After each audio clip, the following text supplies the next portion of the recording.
Ассаламу алейкум, урматтуу биздин Талас шаарынын жана Талас областынын жергиликтүү тургундары. Бүгүнкү күндө бизде Оторбаева 327 Кировадан өткөндөн кийин Луговойго жетпей, сол жак бетте ушул 10 сотик участогу менен эски там сатка чыгып жатат.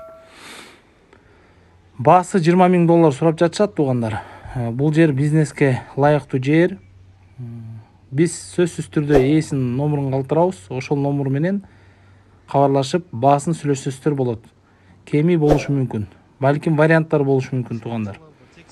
Ошондуктан бул жагына мал базар жакты көздөй чыгып кетесиздер. Ошо туугандар, кимге бул участок кызыктырса, сөзсүз түрдө ээлери менен байланышыңыздар.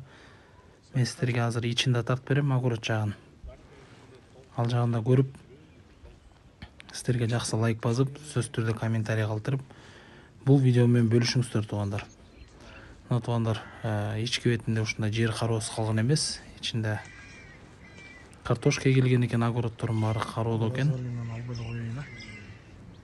Бул жерге негизи чоң ангар салса болот экен.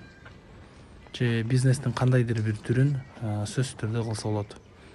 Ошо туугандар, бул видео менен бөлүшүңүздөр, комментарий калтырыңыздар жана кимге кызык болсо сөзсүз түрдө ээлери менен кабарлашыңыздар.